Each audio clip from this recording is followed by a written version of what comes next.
रद्दा की मौत की खबर ने अरहम की जिंदगी को पूरी तरह से बर्बाद करके रख दिया है। उसे अब भी यकीन नहीं आ रहा कि उसकी मोहब्बत उसे हमेशा के लिए तन्हा छोड़कर चली गई है। अरहम का दिमाग अब काम करना छोड़ चुका है और वो दीवानों की तरह सड़कों पर भटक रहा है। उसके कानों में बार बार रुदा की वही आवाजें गूंज रही हैं जो वो तकलीफ के आलम में उसे पुकारती थी। अरहम कई घंटों तक घर नहीं आया और वो रुदा की कब्र पर बैठा अपनी बेबसी पर आंसू बहाता रहा। उसे दुख है कि वो इस मासूम लड़की को इन जालिमों के चंगल से न बचा सका जिन्हें वो अपना समझता था। दूसरी तरफ इरहम के घर में इस वक्त गम के बजाय एक अजीब सी जंग छिड़ी हुई है, जहां अरहम की बीवी की जबान खींची की तरह चल रही है और वो सबका सुकून बर्बाद कर रही है। वो अपनी सास को एक पल भी सुकून से नहीं बैठने दे रही और मुसलसल इरहम के बारे में तल्ख बातें कर रही है। अरहम की बीवी ने बड़े तकब्बर के साथ अपनी सास से कहा कि अब बस बहुत हो चुका है, आप इरहम को अभी के अभी कॉल करें और उसे कहीं कि वो फौरन घर वापस आ जाए। एक मरी हुई लड़की के लिए उस तरह दीवाना बनकर सड़कों पर घूमना उसे बिल्कुल अच्छा नहीं लगता।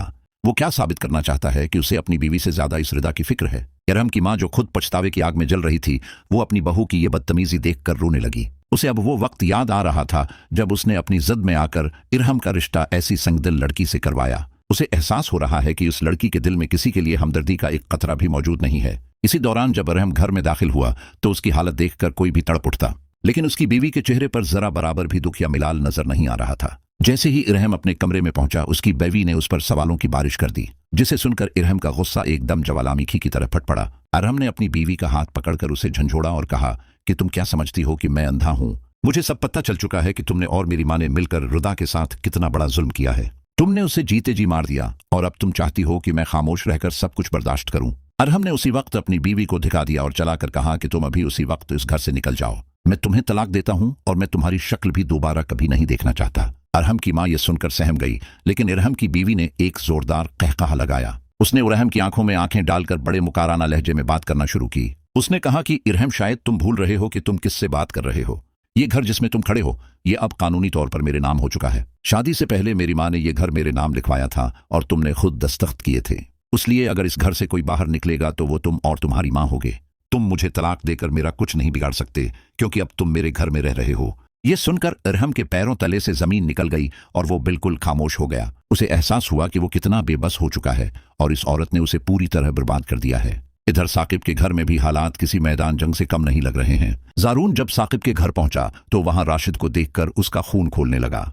जारून ने साकिब से सख्त लहजे में पूछा कि साकिब भाई, ये गुंडा यहाँ क्या कर रहा है? क्या आप भूल गए कि इस बदकिरदार इंसान ने फजा के साथ किया क्या था? रानी जो पास ही खड़ी थी वो फौरन दरमियान में आई और जारून को डांटने लगी। उसने कहा कि जारून, तुम अपने काम से काम रखो और हमारे घर के मामले में मत बोलो। राशिद को साकिब ने माफ कर दिया है और वो अब फजा का रिश्ता दोबारा जोड़ने के लिए तैयार है। रानी ने बड़ी चालाकी से साकिब के कान भर दिए थे कि राशिद ही फजा के लिए बेहतर है। जारून ने साकिब से कहा कि क्या आप वाकई इतने अंधे हो गए हैं कि आपको सच नजर नहीं आ रहा? लेकिन साकिब उस वक्त रानी के जादू के जेर असर था और उसने जारून को चुप करवा दिया। फजा जो अब तक खामोश तमाशाई बनी हुई थी, उसने अब सब कुछ बताने का फैसला कर लिया। फजा कमरे से बाहर आई और उसने साकिब का हाथ पकड़कर उसे रदा के कमरे में ले गई। फजा ने वो मेडिकल रिपोर्ट साकिब के सामने फेंक दी जो रानी ने छिपा कर रखी थी। फजा ने रोते हुए कहा कि भाई, आप जिस औरत को वफादार समझते हैं वही असल कातिल है। रानी भाभी को बहुत पहले से पता था कि रुदा आपी को ब्रेन ट्यूमर जैसी बीमारी है। डॉक्टर ने उन्हें साफ बताया था कि उनका ऑपरेशन जरूरी है वरना उनकी जान जा सकती है, लेकिन रानी भाभी ने हमें कुछ नहीं बताया और ये रिपोर्ट सबसे छिपा कर रखी। वो आपी को सिर्फ पेन किलर गोलियां देती रहीं ताकि उनकी बीमारी तेजी से बढ़ती जाए। वो चाहती थी कि आपी खामोशी से इस दुनिया से चली जाए और उनका रास्ता साफ हो जाए। फज्जा ने इंकिशाफ किया कि रानी भाभी ने यह सब इसलिए किया क्योंकि आप ही उनके राज जानती थी। साकिब ने जब वो रिपोर्ट देखी तो उसे ऐसा लगा जैसे किसी ने उसके दिल पर छुरी चला दी हो। उसने रानी की तरफ देखा तो रानी के चेहरे का रंग पीला पड़ चुका था। रानी ने फिर से झूठ बोलने की कोशिश की, लेकिन इस बार फजा के पास पक्के सबूत थे। फजा ने कहा कि भाई, मुझे अगवा करवाने के पीछे भी राशिद और रानी भाभी का हाथ था। ये सब इसलिए किया गया ताकि मुझे जारून से दूर किया जाए और मेरी जिंदगी बर्बाद हो। साकिब को अब अपनी उन तमाम गलतियों का एहसास हो रहा था जो उसने रानी की वजह से की। उसे रुदा का वो रोता हुआ चेहरा याद आ रहा था जब वो अपनी बेगुनाही की कस्में खाती थी।